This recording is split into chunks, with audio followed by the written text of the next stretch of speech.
Good morning. आज हम पढ़ेंगे क्लास 6 में।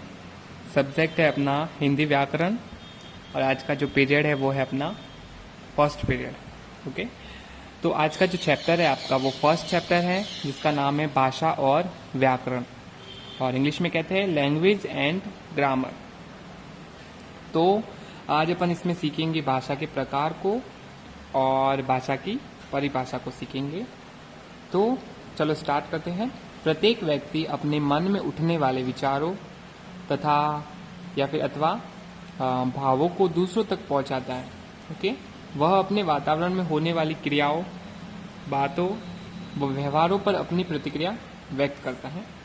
जैसे कि हर एक व्यक्ति होता है कि उसके मन में जो विचार उठता है या फिर भाव उठता है तो वो दूसरों तक पहुंचाता है, और अपने जो उनके जो आसपास का जो वातावरण है उसमें होने वाली क्रियाएं, बातों और व्यवहारों से वह अपनी प्रतिक्रिया व्यक्त करता है। इस प्रकार विचारों की संपूर्ण अभिव्यक्ति हेतु मुख से निकलने वाली सार्थक ध्वनियों को इस रूप में प्रस्तुत करता है कि संबंधित व्यक्ति उसके विचार समझकर उन पर प्रतिक्रिया देते हैं। जैसे कि मैं आपको पढ़ा रहा हूँ तो मैं अपने मुंह से कुछ सार्थक जो ध्वनियां हैं वो निकाल रहा हूँ और इसके माध्यम से आपको ये चैप्टर समझा रहा हूँ। इसी तरह से हम जैसे कोई भी व्यक्ति होता है तो अपनी बात अगर दूसरों तक पहुंचाना है उसे, तो वह सार्थक ध्वनियों का प्रयोग करके उनके विचारों को दूसरों तक पहुंचाता है, जिससे कि वो आगे वाला समझ सके और उस पर प्रतिक्रिया दे सके। विचारों की अभिव्यक्ति हेतु जिस साधन का प्रयोग किया जाता है वही भाषा है। तो इसकी जो शॉर्ट और सिंपल में कहे तो अपने जो विचार है उसको दूसरों तक पहुंचाना के लिए जिस साधन का अपन प्रयोग करते हैं उसे अपन क्या कहते हैं? भाषा कहते हैं, या फिर वही क्या है? भाषा है। भाषा शब्द की उत्पत्ति संस्कृत की भाष धातु से हुई है जिसका अर्थ है बोलना।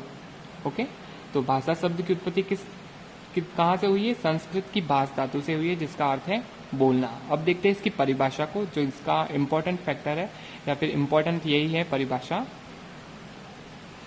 भाषा वह साधन है जिसके द्वारा हम बोलकर या लिखकर अपने भाव या विचार दूसरों तक पहुंचाते हैं तथा दूसरों के भाव और विचार सुनकर या पढ़कर ग्रहण करते हैं। तो भाषा क्या है? एक तरह का साधन है जिसके द्वारा हम क्या करते हैं? बोलकर या फिर लिखकर। जैसे मैं आपको बोलकर पढ़ा रहा हूँ या फिर लिखकर भी पढ़ा सकता हूँ। ओके, तो मैं अपने भाव आप तक पहुंचा रहा हूँ।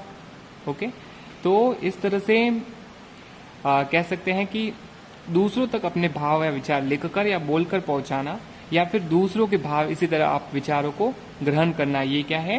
भाषा है। ओके, तो अगर आपको अपने विचार के दूसरे तक पहुंचाना है तो आपको क्या यूज करना पड़ेगा? भाषा का यूज करना पड़ेगा। ओके, जैसे कि हम हिंदी भाषा का यूज करते हैं।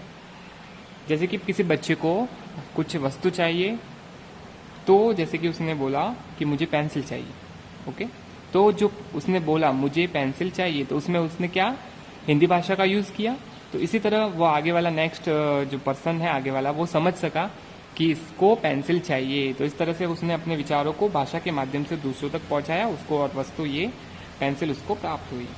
याद रखिए में लिखा हुआ है मुख से निकलने वाली सार्थक ध्वनियों शब्दों का निर्माण करती है, शब्दों से वाक्यों की रचना होती है, इससे हम अपने भावों और विचारों को प्रकट करते हैं, इसे ही भाषा कहते हैं।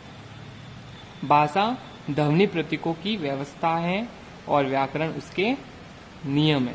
ओके, अब देखते हैं भाषा के भेद। तो भाषा कितने प्रकार की होती है? भाषा आपकी बुक्स में दिया हुआ है 2 प्रकार, मौखिक भाषा, लिखित भाषा। मौखिक में या तो अपन सुनेंगे या बोलेंगे, लिखित भाषा में लिखना या फिर पढ़ना, ये भी दोनों आता है लिखित भाषा।